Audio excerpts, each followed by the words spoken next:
그 구약을 읽으면 이스라엘 역사서지요. 아브라함부터 시작해서 시드기야 왕 때 이제 유다까지 멸망하고 마는 이스라엘의 역사가 있고, 그 후에 회복돼서 돌아온 다음부터는 뭐 에스라나 느헤미야나 이렇게 성전 회복을 위해서 애쓴 사람들이 있어도 성경에서도 중요하게 다루지 않고 그냥 슬그머니 이제 400년 가까이 그 기록이 남지 않고 신약에 와서 이제 세례 요한부터 다시 시작해서 예수님의 등장 이렇게 됐습니다. 그 중간기라고 하는 그 기간은 여러분들이 하나씩 책을 사서 보시든가 해서 바벨론에서 돌아온 다음에 이제 어디에 제일 혼이 나느냐 하면 알렉산더의 부하 장수였던 안티오코스 에피파네스라는 사람이 그 유다 지방을 다스릴 때 제일 참혹하게, 말하자면 지성소에 돼지 피를 갖다 붓는 일까지 일어나니까 견딜 수 없는 모욕감과 절망을 느꼈을 겁니다. 왜냐하면 그래도 그들이 벌을 받지 않으니까 너무 놀라운 일이었죠. 그리고 이제 자체 내에 헤스모니안 왕가가 나오고 독립운동가들이 나오고, 그러다 이제 로마의 식민지가 되고 이제 타협해버리고 말고, 지도자들은 자기네 지위를 유지하기 위해서 로마에 결탁하고, 일반 대중들은 그냥 체념하고 살고, 반발하는 무리는 소수고, 그러나 자주 테러가 일어나고 하는 것들이 예수님 오실 때까지 계속되고 있고, AD 60년이 돼서 이제 완전히 성전과 성이 박살이 나는 일이 생기고, 여러분 잘 아시는 디아스포라라는 말로 쓰는 이제 이방 땅의 계기 됩니다. 그래서 1948년에 영국이 이스라엘을 팔레스타인에 정착시키는 일을 행함으로써 오늘날과 같이 거기에 원주민이라고 자처했던 팔레스타인인들과 원래 우리 땅이다라고 돌아온 이스라엘과 지금도 뭐 극한 대치를 하고 있는 것입니다. 이런 역사 속에 하나님이 성경으로 남긴 이 기록들 속에서 기독교란 무엇인가, 구약 역사는 어떤 의미를 가지는가 하는 것들을 지금 살피고 있습니다. 우리가 이스라엘 역사에서 보는 것은 그 역사들이 우리 보고 도덕적, 윤리적 심판을 내리라 그러는 것이 아니고 뭘 잘못했는가를 보라는 것도 아닙니다. 하나님은 뭘 하자고 하는 것이며 인간은 얼마만큼 이해를 했는가 하는 문제입니다. 이해를 할 수 없었던 것은 어떤 의미에서 당연합니다. 하나님의 궁극적 목표가 너무 커서 단계적으로, 예를 들면 유치원 다니는 아이와 초등학교 다니는 아이와 중학교, 고등학교, 대학교, 또 이제 어른이 된 식구를 생각해 보시면 유치원 다닐 때는 뭐든지 해달라는 대로 해주죠. 떼를 쓰든 뭘 하든 다 해주는 게 부모 노릇이고, 아이에게 이러면 안 돼, 저러면 안 되는, 적어도 좀 더 7, 8, 9, 10살쯤 되면 이건 안 돼, 이렇게 나가고, 중학교, 고등학교 때는 잘 아시다시피 부모가 나한테 이러면 안 돼, 저러면 안 돼라는 것은 무엇을 근거로 한 것인가? 왜냐하면 그거 다 빼면 남는 게 없다. 반발이 일어나고, 그래서 존재론적인 질문을 하게 되고, 세상의 질서와 기성세대가 가지는 틀에 박힌 윤리에 대해서 반발을 하게 되는 그 사춘기를 겪습니다. 굉장히 중요하죠. 그게 없으면 성인이 되지 않습니다. 그러니까 이스라엘 역사를 볼 때는 예수님이 오시기 전에 어디까지 갔느냐 하면 그저 반발까지 갔었던 것 같습니다. 구약 역사가. 그래서 이제 우리가 창세기에서 하나님이 의도한 하나님의 계획과 전혀 이해하지 못한 아담의 거부, 선악과를 먹어버린 그것이 왜 죽음을 초래하고 하나님께서 내어쫓고 그의 후손들이 죽어가는 상황에서 아브라함을 불러내어 빛이 있으라 하는 것과 똑같이 내가 네게 복을 주어 너를 창대케 하리니 너는 복의 근원이 될지라가 터진다는 사실. 그러니까 앞에 있었던 인간의 반발과 거부는 그 무슨 이유가 있는 건가? 자유를 주신 하나님에게 자유가 가지는 권리 행사를 먼저 했고 책임을 지는 것은 배워나가야 되더라.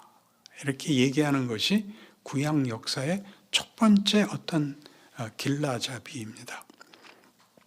그래서 구약에서는 이제 그 실패하는 이스라엘 역사 속에서 하나님이 늘 꾸중하러 나오실 때 자신을 뭐라고 설명하시냐 하면 나는 너희 조상의 하나님이니 아브라함의 하나님이요 이삭의 하나님이요 야곱의 하나님이니라 이렇게 말씀을 하십니다. 그리고 이제 또 지나와서는 뭐라고 하기 시작하냐면 나는 너희를 종되었던 애굽에서 구원하여 낸 너희의 하나님이니라. 이 두 가지가 굉장히 중요한 거죠. 아브라함과 이삭과 야곱을 제대로 이해해야 되고 출애굽 사건을 제대로 이해해야 되고 그것이 왜 바벨론 포로로 끝나는가를 이해해야 예수님이 오셨다라는 것이 말하자면 우리가 처음에 하나님이 인간에게 준 자유라는 어떤 복이 자유란 자발성을 가지라고 준 거죠. 그러나 그 자발적 선택을 제대로 하려면 많은 과정과 우여곡절을 겪어야 된다고 성경은 얘기하는 셈입니다. 우리가 신앙생활을 시작할 때는 보통 실존적 체험 속에서 시작한다 그랬죠. 그래서 뭐 환상을 본다든가 갑자기 방언이 터진다든가 기적이 일어난다든가 하는 것은 유일한 방법은 아니고 모두 개인에게 다른 식으로 일어나는데 하나님을 만났다는 것만 알게 됩니다. 그래서 시작을 하죠. 시작을 해놓고 보면 자기가 하나님의 일하신 성경 역사 속에 중간에 있다는 걸 알게 되죠. 이스라엘이 겪은 역사가 나에게서 일어나고 나를 훈련시키는데 이거 해봐 저거 해봐 하는데 안 되죠. 그러니까 안 되면 와서 빌고 그래도 안 되면 이제 자기 말 듣는 우상을 만들고 이것이 구약이라면 신약에 오자 우리의 마음에 하나 더 그러니까 아담을 하나님이 자기 형상대로 만들고 선악과는 따먹지 마라 라고 했던 데서 너는 복의 근원이 된다. 모든 족속이 너를 위하여 복을 얻을 것이니라. 그래서 그다음에 이제 하나님 자신이 우리를 찾아왔다. 이렇게 성경은 가장 큰 그 기둥 같은 어떤 중요한 계기와 증거들이 있습니다. 그러면 아브라함과 이삭과 야곱의 하나님이라는 걸 오늘은 먼저 이해를 해야 되는데 아브라함은 믿음의 시작입니다. 믿음의 시작이라는 것은 하나님이 믿음이라는 것을 범죄한 이스라엘에게 허락하기로 하는 겁니다.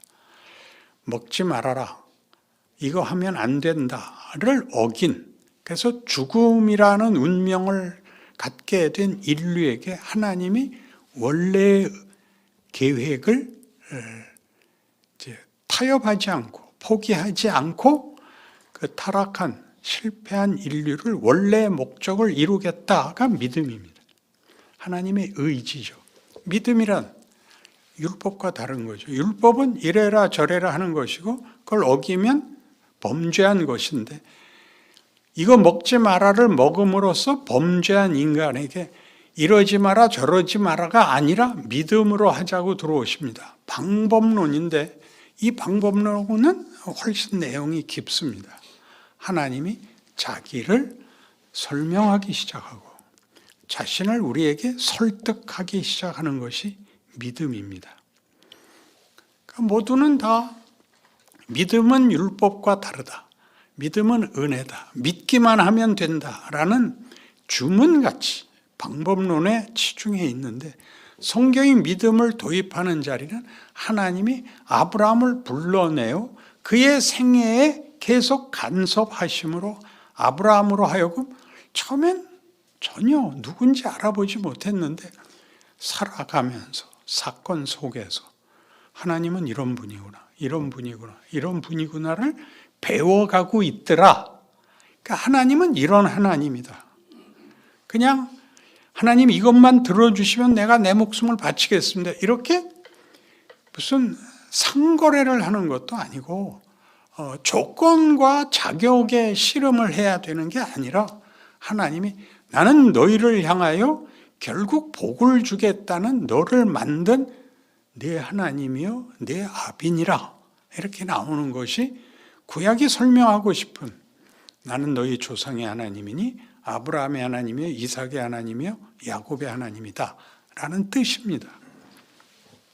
그러니까 아브라함에게서는 새로운 방법이 이제 제시되고 설명되고 경험하게 됐죠. 그러니까 아브라함에 있어서 아브라함은 순종했다. 아브라함은 하라는 대로 했다. 이런 문제가 아닙니다. 아브라함은 처음에 불려 나올 때 그는 어쩔 수 없이 불려 나옵니다. 그는 데라 그 아버지가 우상을 섬기는 자였고 그 가족이 다 우상을 섬기는 집안이었는데 갈대아 우르에서 그 여호수아에 의하면 그 증언에 의하면 영광의 하나님이 그에게 나타나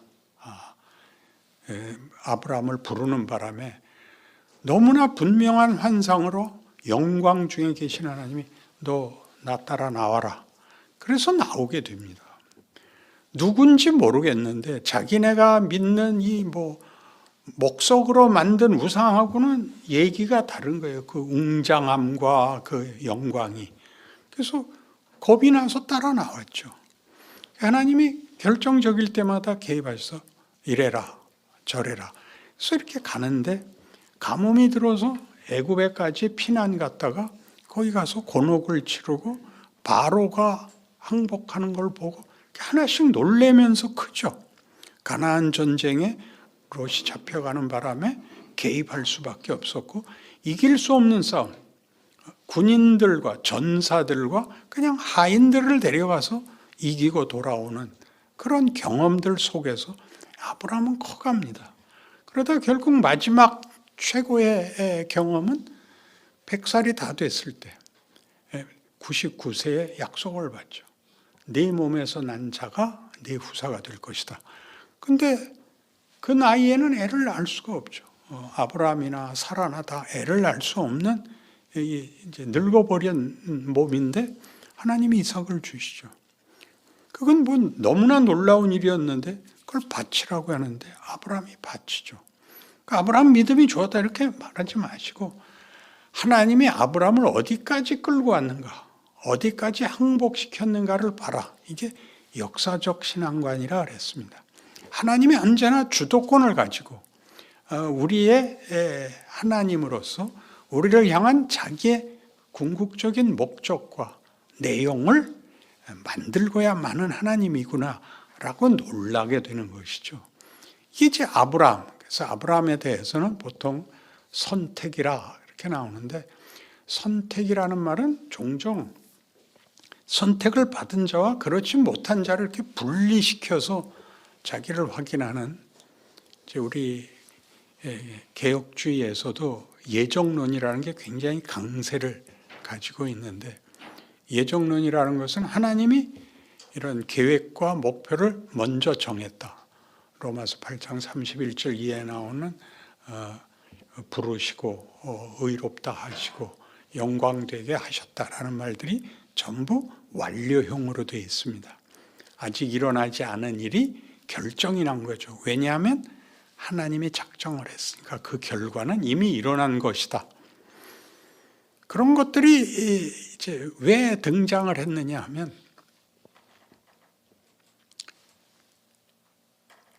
종교개혁이 일어나고 구교, 로만 캐톨릭이라고 하는 우리가 말하는 천주교에서는 그 신앙생활을 지속할 수 있는 힘이 그 고해성사라는 방법으로 죄를 고백하면 이제 신부가 적당한 벌을 내리고 회복이 됐다고 얘기를 해줌으로써 안심하고 살았는데 종교개혁이 일어나서 쫓아나왔더니 이게 다 없어졌단 말이에요. 남은 건 세례하고 성찬밖에 없어요. 근데 이 이민원 미국에서 무슨 국가가 주도했던 종교가 아닌 이제 각자가 책임지는 종교로 돼서 자유를 누리게 됐지만 통제력이 없게 되니까 다 개판으로 살죠. 엉망으로 살다가 문득 들어오는 이제 불안감이 내가 천국을 가긴 갈 것 같은가, 내가 죽으면 어떻게 되는 것인가에 이제 불안이 생깁니다. 이쪽 개혁주의 개신교에서는 그 부분을 얘기할 게 없거든요. 이 고해성사 같이 무슨 아주 중요한 제사장적 임무를 띈 성직자가 이렇게 문제를 해결해 줘야 되는데 그걸 다 거부했으니까. 그래서 이제 이 예정론이라는 설명을 하게 됩니다. 하나님이 미리 정하셨기 때문에 너희는 결국 승리할 수밖에 없어가 됐는데 모두가 이 얘기를 하나님이 이렇게 주도권을 갖고 있다. 하나님이 뜻을 이루고야 말 것이다. 우리의 반응보다 더 크다. 이렇게 이해하는 건 좋은데 나는 선택됐고 너는 안 됐어 라고 자르기 시작해서 뭐까지 등장하게 되냐면 예정을 입은 자, 선택을 받은 자와 유기된 자로 나누게 됐습니다. 그러니까 뭐 바로는 유기된 자다 이거죠. 또 뭐 히틀러는 유기된 자다. 그런데 이렇게 얘기를 함으로써 이분법으로 이해를 하기 시작하면 하나님이 목적한 것을 만들기 위하여 우리의 인생, 아니 크게 역사에 어떻게 개입하시고 우리를 정말 갈 수 없는 데까지 밀어붙이시는가 하는 데 대한 이해가 없어서 이렇게 회개한 걸로 그만이고, 그러니까 죄를 지워버리는 것이 그만이지 더 나가야 되는 일을 영 못하더라 말이죠. 그래서 아브라함 그러면 나는 너희 조상 아브라함의 하나님이다 그러면 하나님이 우리에게 우리의 생애와 그 인생에 대하여 하나님의 뜻을 이루기 위하여 우리를 매일 간섭하시고 주도권을 쥐고 나를 이끌어가고 있다라는 것을 알아야 되고, 그러니까 여러분들이 현실에서 신앙생활하는 게 어려운 이유는 신앙생활이 완벽하고 결벽한 일로 될 거라고 생각을 해서 그래요. 아브라함이 그런 수준에서 시작하지 않고 완전히 꽝에서 시작을 해서 거기까지 큰다는 사실을 몰라서 회개를 하는 이유는 잘못한 것만 최고의 문제로 남아있고 그 문제를 해결하는 게 전부, 그 문제를 해결한다는 건 지워버리는 겁니다. 회개를 해서. 그게 아니라 하나님이 우리가 나이를 먹는 것 같이 하나님이 일을 하고 계시고 그 다음으로 가자고 얘기하는 데를 쫓아가지 못하니까 완벽해야 되는 게 아니라 자책감이 있는 속에서 사랑을 하고 자비를 베풀고 온유하고 하는 일들을 노력을 해야 되는 겁니다. 100m를 5초에 달릴 수 있고 오른발 왼발 다 쓰고 대가리로 어디로를 받든지 되고 그런 식으로 하면 그가 골 넣는 기계가 될 수는 있지만 인간성이라는 게 만들어지지가 않습니다. 인간성을 만드는데 가장 중요한 것은 한계와 실패를 경험해야 된다. 이렇게 얘기하는 것이 아브라함과 이삭과 야곱의 하나님입니다. 이삭은 뭐냐 하면 이삭은 100살에 난 아들입니다. 그는 죽이라 그래서 칼까지 뽑아 들었는데 죽이지 마라로 살아나서 보통 다 이것까지는 알죠. 그는 부활의 역사적 증인이다. 죽었다가 살아난 것이다. 그렇습니다. 이삭은 창조와 부활의 산 증인인데 창조라는 것은 없는 데서 있는 걸 만들게 하니까 이삭은 원래 낳을 수 없는 존재가 나타난 것이니까 창조에 대해서, 부활에 대해서는 그는 죽은 자인데 죽이라 그래서 죽인 셈인데 다시 돌려받은 부활의 주인공입니다. 재미있는 것은 이삭이 이런 창조와 부활을 증언하는 역할을 맡았지만 이삭 자신은 영웅스러운 데가 한 군데도 없습니다. 이삭은 성경의 기록 속에서 칭찬을 받는 게 없습니다. 그건 뭘 얘기하느냐 하면 우리가 영웅이나 어떤 위인을 얘기할 때는 그가 우리보다 나은 어떤 자질, 나은 어떤 덕목이 있다라고 생각하지 말라는 겁니다. 그건 하나님이 하시는 거고 이삭과 마찬가지로 없는 데서 생겨났고 죽은 자리에서도 뒤집어질 수 있다는 것을 증언한 거에 불과합니다.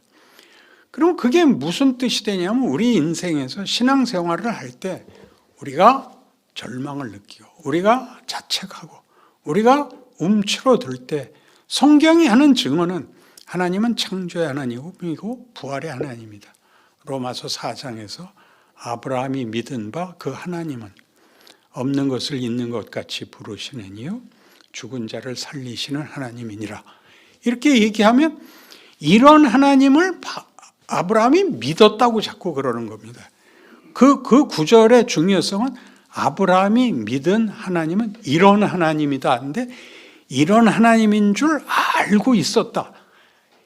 믿은 것이 증명되는 것으로 그 구절을 읽지 아브라함이 믿은 하나님은 아브라함이 믿었다는 건 뭐냐면 하나님이 규칙으로 방법론으로 그를 이 자리에 데려온 것이 아니라 아브라함을 믿음의 조상을 삼음으로써 아브라함을 설득하고 경험 속에 같이 해서 아브라함으로 하여금 하나님이 누구신지 인생이 무엇을 하는 것인지 하나님의 목표가 무엇인지를 하나씩 배워나간 사람입니다.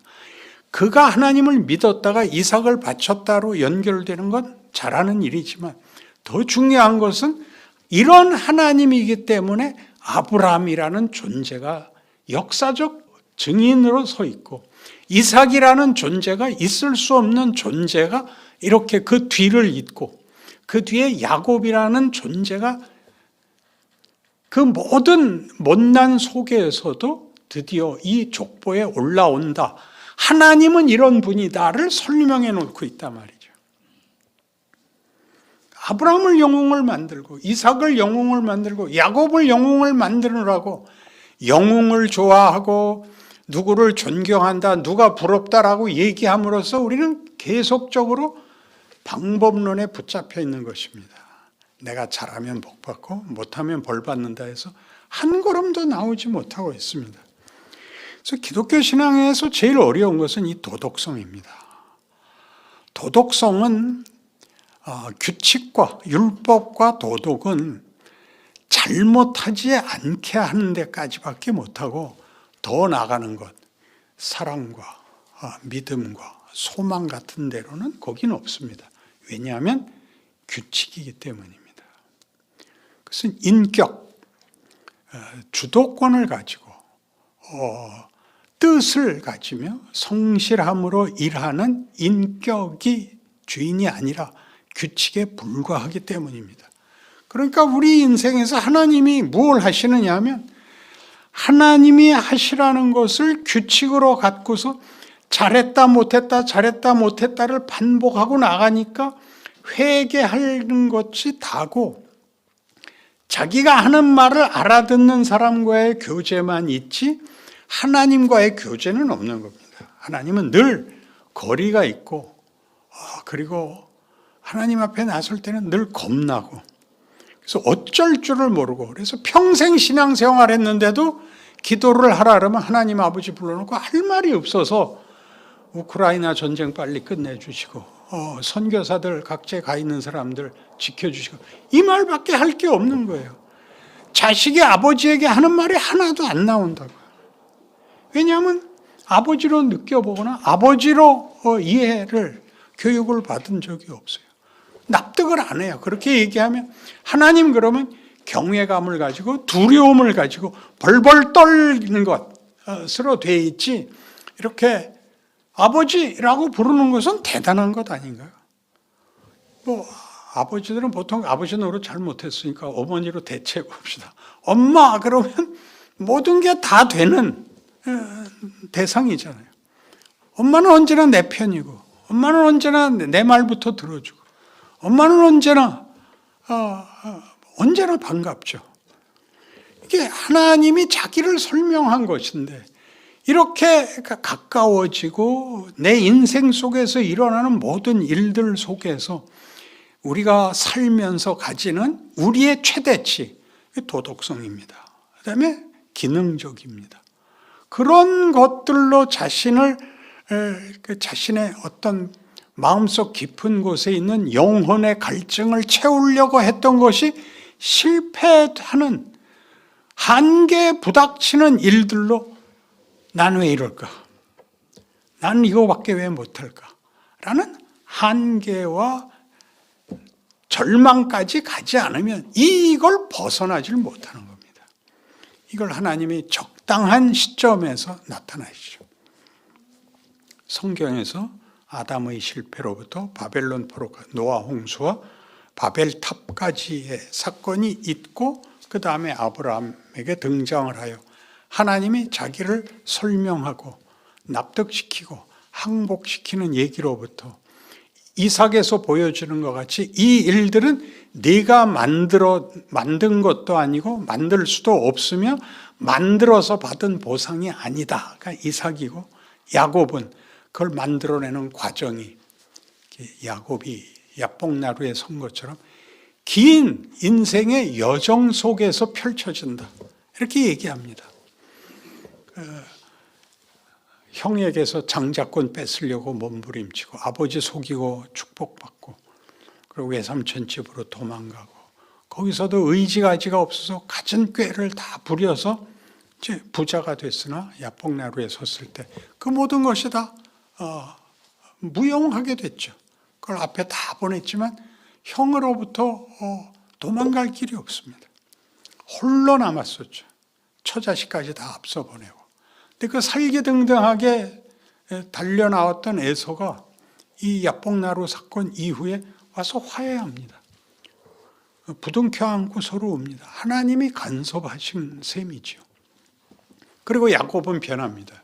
그 후에 야곱은 이렇게 특별한 그 인물로 등장을 하지 않습니다. 희한하게도 야복나루 사건, 이스라엘이라는 그 놀라운 이름을 부여받은 이후의 생애에서는 오직 기록에 하나 괜찮은 게 바로에게 축복한 것뿐입니다. 그는 디나 사건에 몰려서 전전긍긍하고, 자식들의 아버지 말 듣지 않아서 전전긍긍하고, 늦게 난 요셉과 베냐민을 좋아한 것 때문에 형제들 사이에 살인을 모의하게 되고, 요셉이 팔려가고 죽은 줄 알았는데 다시 만나게 되고 하는 눈물겨운 여생을 보냅니다. 그런 것들이 우리에게 증거가 되라고 있는 겁니다. 거기서 야곱은 어느 자리에 갔다고요? 바로 앞에 섰을 때, 바로는 당시 전 세계 유일한 제국의 왕입니다. 그 왕을 오히려 축복하는, 그보다 하나 더 위에 있는, 폐일원하고 높은 자가 낮은 자에게 복을 비느니라. 멜기세덱 제사장 얘기 히브리서에서 하면서 그러죠. 아브라함에게 멜기세덱이 축복했다. 그러니까 야곱이 바로를 축복하죠. 이런 성경의 증언들이 우리 생애에서 반복적으로 일어나는 겁니다. 내가 아브라함이기도 하고 이삭이기도 하고 야곱이기도 하고 뒤에 나오는 모든 사람들, 모세이기도 하고 여호수아이기도 하고 엘리야이기도 하고 우리 인생이 그렇습니다. 예수님의 제자이기도 하고 베드로같이 부인도 하고 바울같이 못 모르고 덤벼들었다가 나중에 돌아서고 하는 일들이 우리한테 부분으로 성경이 기록 모든 것이 역사가 여러분 하나를 위하여 이렇게 다 주어져 있는 겁니다. 그걸 다 받아 먹으십시오. 여러분의 생애 속에서 잘잘못에 잘잘못에 붙잡혀 있지 마시고 연연하지 마시고 하나님이 나를 만들고 있다. 내가 만족하는 것은 아니란다. 그래서 자꾸 깨신다. 이걸 알아야 돼요. 왜 고난을 겪어야 되는가? 내가 잘한 것으로 내가 만족한 것에는 내가 아무런 가치를 느낄 수 없게 하나님이 나를 대적하신다. 사사기 이제 사무엘과 사울 다윗을 이어서 일어나는 열왕기의 내용이 그것이었습니다. 율법이 하는 일이 무엇이며 왕들의 실패가 무엇이었는가가 이제 구약 내내 중요한 기록이 되죠. 그래서 오늘 우리 신약 시대를 사는 성도들이 예수를 믿고 하나님의 자녀가 되는 것은 상당히 어쩌면 짧은 시간에 어떤 순간적인 사건으로도 시작이 됩니다. 그러나 예수를 믿고 나면 인생에 언제나 이렇게 경쟁자가 시험이 생깁니다. 성경이 하려는 것과 세상을 살려면 타협할 수밖에 없는 자신의 실력의 한계를 느낄 수밖에 없습니다. 고뇌와 절망이 없는 신앙은 굴합니다. 그것은 자기가 정해놓은 걸로 자기를 안심시키고 있는 것입니다. 그걸 깨죠. 왜 사사기가 있는가? 그들이 젖과 꿀이 흐르는 땅에 들어가자 먹고 사는 것으로 충분하기 때문에 하나님 섬기지 않고 이렇게 쾌락을 즐기는 한 인생 살고 그만인 것으로 이렇게 타협한 것을 하나님이 쫓아들어와서 흔들어댑니다. 벌을 주는 것, 미워하는 것, 죽여버리겠다고 하는 것, 이런 성경에 어떤 말이 등장해도 그것은 네가 원하는 정도로 타협하면 안 된다. 포기하면 안 된다라는 하나님의 흔드심입니다. 그런 것들이 지금 한국 교회에서 하는 그런 도덕성에 의한 아주 이분법이 거의 유일한 기독교 신앙의 최우선 특징이 되어버렸습니다. 그래서 설교도 어떻게 듣냐 하면 설교가 다 아는 얘기를 하죠. 그 본문의 그 제목이면 여러분이 다 아는 얘기잖아요.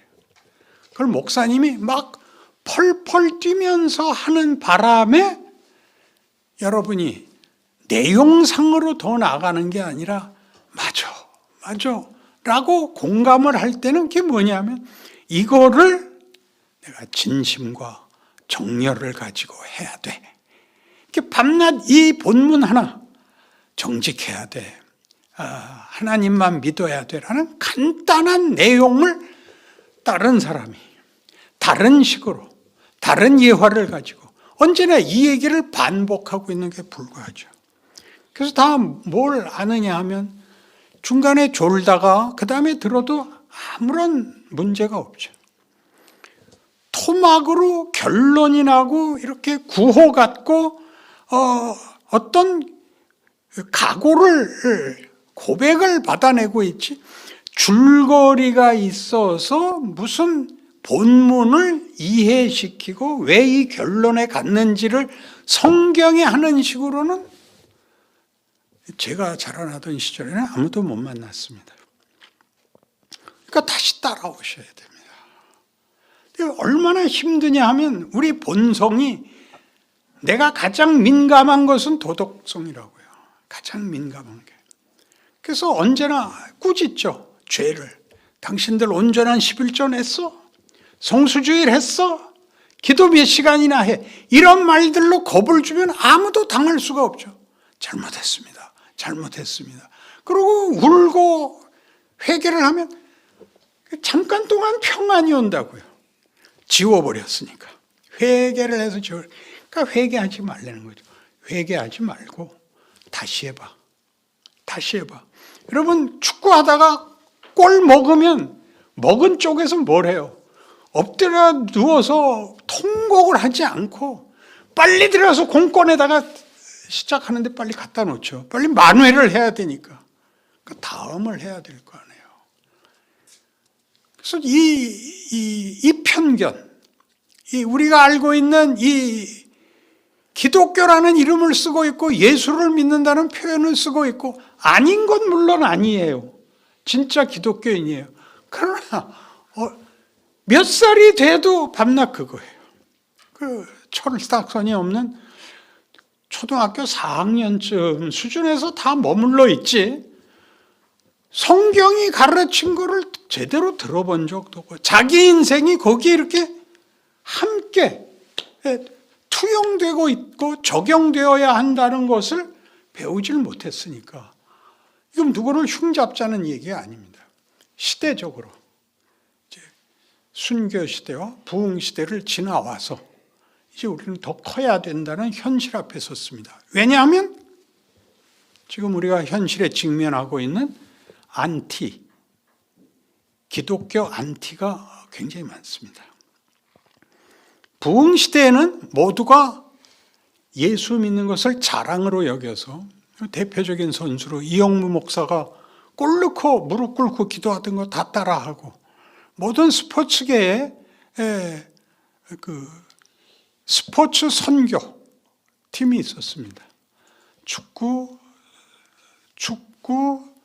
선교 팀도 있고 탁구도 있고 현정화 씨나 홍차옥 씨나 다 기독교인이었고 열렬하고 성적 냈고 그래서 유명해져서 똑같은 말을 예수 믿어야 된다. 그래야 천국 간다. 착하게 살아라를 얘기하는 걸 내가 유명인이 되어서 돈을 많이 가져서 자선사업이랄 거 없죠. 선교를 함으로써 증거를 대는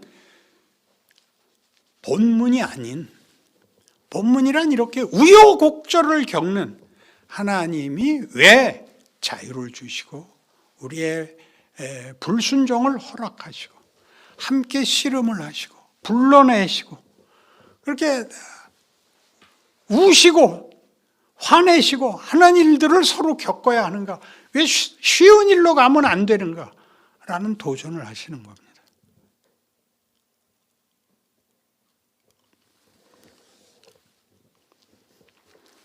그러니까 당연히 아멘할 틈이 없습니다. 기독교가 뭔지를 정말 알아야 되는 나이를 이미 지났는데 신앙 연륜도 그만큼 왔는데 이제 충분히 단어들은 알고 있으니까 엮어야 됩니다. 그러니 이제 더 가야죠. 이제 다음에는 이제 모세 얘기하고 출애굽 사건이 뭔지, 그 다음에 사사기가 뭔지, 왜 거기서는 우상을 섬기게 됐고 열왕기 내내 욕먹어서 나라가 망하는 데까지 가는가. 하나님은 어찌 자기 이름을 그 이방신들 앞에 내던졌는가. 너무나 놀랍죠. 하나님은 그렇게까지 하십니다. 자식을 위해서 하나님이 와서 선생님에게 빌듯이 아버지가 와서 선생님께 제가 제 자식 잘못 길러서 그렇습니다. 미안합니다. 제가 선생님 한번 용서해 주십시오 하는 것 같이 이방신에게 그랬다는 뜻이 아닙니다. 그러나 이방신들 이름으로 하나님의 모욕을 당하시고 신약에도 마찬가지죠. 메시아이신 하나님의 아들이신 예수가 우리 손에 죽죠. 그를 죽인 자들은 유기된 자들이다. 지옥 갈 것이다. 그런 말이 안 됩니다. 예수님은 우리가 하나님을 제대로 알지 못해서 오신 죄인을 구하러 오신 분입니다. 우리가 믿어서 구원 얻기 전에 오신 분입니다. 믿음은 아까도 얘기한 거지.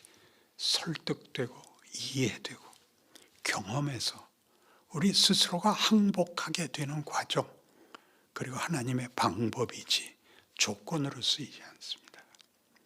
그러니까 여러분의 믿음이 성경이 뭐라 그러는지, 하나님이 어떻게 일하시는지, 하나님이 의지를 가지고 그 목적을 이루기 위하여 어떤 목적? 우리 보고 믿음과 사랑의 상대가 되자 라는 목적을 이루려 하신다는 것을 기억해야 됩니다. 벌벌 떨고 하라는 거 다 했습니다. 잘못한 거 있으면, 부지불식간에 잘못한 거 있으면 용서해 주십시오. 이런 기도 정말 제발 좀 하지 마십시오. 질문하십시오. 조 집사 질문하세요. 쭉 말씀 잘 들었고요. 저는 저의 신앙생활을 되돌아보면 아까 아침에 시작할 때 강남지기도 예를 들으셨었고, 마지막에 지금 우리는 순교시대에서 구원시대에 그로부터 가야 된다고 말씀하셨는데, 저도 저희 부모님 세대 때 신앙생활 하시는 분들 이렇게 보고, 그럼 진짜 구원시대 때 그렇게 하셨던 분들, 강남에서 기도 저도 꿈에 이렇게 따라다녀보고 이제 이랬던 건데, 이제 지금처럼 이렇게 안티크리스찬이 많고 이런 시대가 되면서 목사님 하신 말씀 무슨 말씀인지 알겠는데, 자꾸 더 크기가 싫고 더 성장을 싫고 더 배우고 싶고 더 생각하기 싫고, 자꾸 이렇게 그냥 지금처럼 신앙생활 하면서 도덕적으로 잘 살고 좀 그랬으면 좋겠다는 생각, 자꾸 뭐랄까 피터팬 질문이라고 말해야 되는지, 아니면 초등학생에서 지금 사춘기 넘어가기 싫다고 생각하는 건지 모르겠는데, 그러고 자꾸 싶은 마음이 너무 많이 생기는 거, 이걸 어떻게? 이걸 뭐라 그래요? 그러니까 이걸 질문이라고 해야 됩니까? 이게 고집이라 그래야 됩니까? 이게 도대체 대단한 용기입니다. 뻔뻔스러워졌죠. 그러니까 쉽게 가지는 거죠. 쉽게 가지는 건데, 여러분 인생을 살면서 다 현실로 겪으시는 건데, 여러분 답이 없습니다.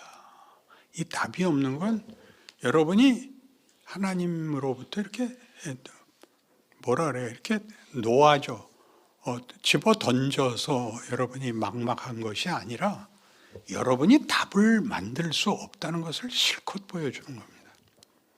근데 속에 그게 남아있단 말이에요. 인생이 이래도 돼? 인간이 이런 것밖에 못해? 이렇게 그게 나와야 다른 것은 다 안 되는 거죠. 뭐 점치는 거, 뭐 사기치는 거, 폭력 다 이걸로는 안 되고, 그리고 하나님을 만나야 됩니다. 그러니까 하나님을 만났다는 것이 새삼스러워지고, 하나님이 우리에게 목적한 게 얼마나 굉장한 것인가에 대한 새로운 이해들이, 아니 성경 말씀이 너무나 분명히, 너무나 장엄하게, 너무나 자세하게 있는 것입니다. 우리가 일본에 강제 점령을 당한 것은 국력이 없어서인데, 국력이 없다는 것은 우리나라는 그때까지 평안하게 살았습니다. 뭐 왕권을 뒤집자든가 무슨 뭐 신기술을 만들자라는 그런 다급한 정황이 별로 없었습니다. 이 중국이 우리를 이렇게 막아줘서 중국을 치러 들어오지 우리를 치러 들어오진 않았습니다. 잘 아시는 대로 청나라도 우리 보고 너희 중국 편 들지 마라 였는데, 우리는 명나라를 배신할 수 없어 그러는 바람에 청이 우리부터 쳤죠. 왜냐하면 중국으로 가는데 우리가 후방을 치면 난처하니까 그 남한산성 역사가 일어나게 됐죠. 고집도 대단했어요. 그 청나라 개국 무슨 저걸 하는데, 조선에서 온 사절들이 명나라의 그 사절로 왔다가 명나라가 망하고 청나라 시작하는데 모두 황제 폐하고 무릎 꿇는데 그 둘만 서 있었다는 거 아닙니까? 야, 너희는 왜 무릎 안 꿇어? 우린 명나라 황제에게 보냄을 받은 말하자면 대사이기에 다른 황제 앞에 무릎을 꿇을 수가 없습니다. 이렇게. 이게 우리식 이제 신앙 지조죠. 목숨을 걸고, 내용은 없는데 목숨을 걸고 진지무쌍해서 거기에 자기 도취가 되는 겁니다. 하나님이 우리에게 만들려고 하는 건 우리의 생각과 비교할 수 없는 것이다 라는 것이 이제 예수에게서 역사적 증거가 되고, 예수에게서 인간이라는 것이 어떤 뭐라 그래요? 그 자질, 위대함 같은 것을 가지라는 것인가를 보게 되는 겁니다. 그 모든 기적을 이루신 분이 우리 손에 죽을 수 있는, 저들의 죄를 사하시고 저들에게 이 죄를 돌리지 마옵소서, 이렇게 기도하십니다. 아까도 얘기한 것 같이 예수를 못 박은 자들은 지옥 갔을 거야, 이런 식의 얘기는 더 이상 적극적으로 신앙에 대한 기대가 없기 때문에 가지는, 자기를 만족시키기 위해서 누구를 잡는 겁니다. 그렇게 신앙생활은 그렇게 하는 게 아니고, 예수를 모르는 자가 갈 수 있는, 우리가 겪었던 유교나 불교에서의 최고의 가치와 기독교는 다릅니다. 여기는 전부 다 어떤 이념, 어떤 사상, 어떤 정성이라는 비인격입니다. 양심, 무슨 계명 같은 것이 다 규칙이죠. 기독교만 인격이 있습니다. 우리가 섬기는 대상이 인격자며 그 인격자가 우리에게 인격적인 관계를 맺자고, 사랑하자고, 믿음을 가지자고 얘기하는 것이 기독교입니다. 제발 바나바가 뭔 뜻이 뭔지 기억하십니까? 위로하는 자입니다. 여러분이 뭘 알아야 위로를 하죠. 기독교 신앙생활은 곱주는 게 아닙니다. 사랑을 얘기할 때 기독교를 대표하는 게 사랑인데, 요한일서에서 사랑 안에 두려움이 없고 온전한 사랑이 두려움을 내어쫓나니 두려워하는 자는 사랑 안에서 온전히 이루지 못한 자니랍니다. 공포가 없어야 됩니다. 근데 우리의 생각에 공포가 없으면 여러분들이 마음대로 할 거죠. 그 생각이 쫓아 들어온다고요.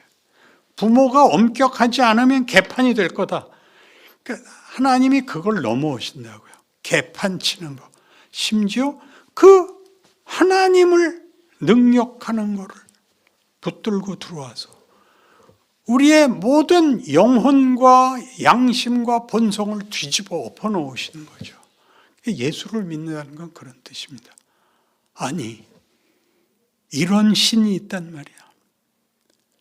이 신을 믿는다는 건 도대체 어디까지 가는 거야? 이렇게 만드는 것이 기독교지. 꽤 쉽게 너 오늘 죽어도 천국 가서 눈 뜰 수 있어? 이렇게 물어보는 것은 가장 치사한, 가장 졸렬한 수준의 것입니다. 그러니까 예수 믿는 게 기껏 천국으로 도망가는 것 이외에 아무 보상이 없고 기대도 없는 신앙을 가지고 평생 왜 열심은 부리는지 모르겠어요. 헌금도 갖다 바치고 뭐 일이 있을 때마다 목사 불러다가 축복기도 해달라고, 창피하지도 않아요. 한 인간된 상식으로도 이게 뭐야? 그런 생각해야 되는데 그렇게 안 하고, 이거 아글아글 다 써놨으면 이제 여러분, 이것은 굉장히 이렇게 녹슨 대문을 여는 것 같이, 닫혔던 옥문이 열리는 것 같이 여러분의 영혼과 심장에 하나님에 대한 그 설득이 비춰지기 바랍니다. 기도합시다. 하나님 아버지, 하나님이 하나님이신 것은 예수 안에서 분명하게 역사로 증언되었습니다. 우리까지 믿게 되었습니다. 우리가 이 하나님, 이 예수님을 믿는다고 고백하고 있는데 그 너무나 큰 구원과 하나님의 영광에 참여하는 일에 대하여 부끄럽습니다. 이 부끄러움은 창피한 걸로 묻어버릴 것이 아니라 분발해야 되고 약속 안으로 뛰어들어가야 되는 믿음의 용기와 순종과 인내와 충성이 있어야 합니다. 그 은혜를 더하사 우리로 할렐루야를 외칠 수 있게 하여 주옵소서. 예수님 이름으로 기도합니다. 아멘.